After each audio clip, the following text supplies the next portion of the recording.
ตแคว้นแดนเปิ่นตามเส้นทางมอบหมายให้หับใส่หน้าที่การเมือง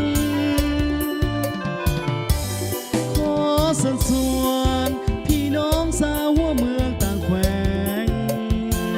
เพื่อนอยู่ต่างแดนแคนาดาสหรัฐพุ่นนาจงได้หวนขึ้นมาสวยสร้างสาบ้านเกิดเมืองนอน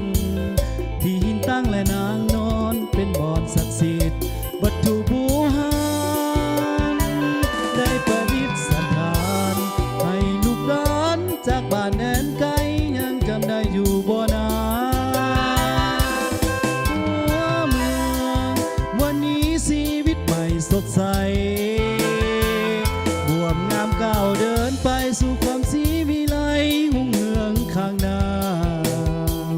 เพื่อพ่อแม่ประสาช่วยสร้างสาพัฒนาบ้านเฮาขอเท่าแก่อาช่วยหักษามุนเสื้อสามัคคี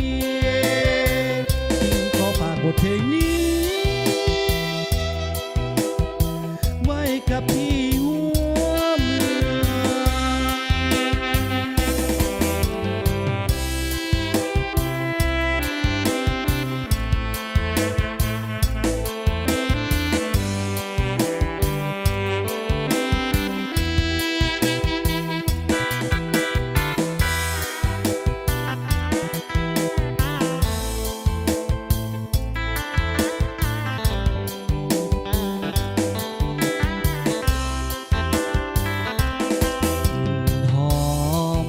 ดอกจองดอกคายหลายปียังจำได้คิดฮอดสมัยห้ำเฮียนประถมกินนอน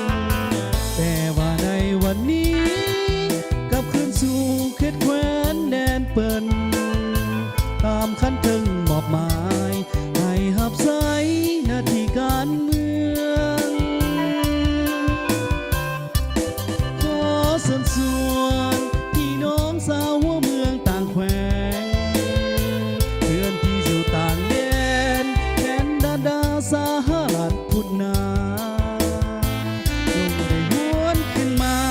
สวยสร้างสาบ้านเกิดเมืองนอนที่หินตั้งและนางนอนเป็นบ่อนศักดิ์สิทธิ์วัตถุบูชาได้ประดิษฐานให้ลูกหลานจากบ้านแดนไกลยังจำได้อยู่บ่นาหัวเมืองวันนี้ชีวิตใหม่สดใสบวมงามก้าวเดินไปสู่ความศรีวิไลหุ่งเมืองข้างหน้าเพื่อพ่อแม่ประสาช่วยสร้างสาพัฒนาบ้านเฮาขอเท่าแก่ช่วยหักษามุนเสื้อสามัคคีขอฝากบทเพลงนี้ไว้กับพี่หั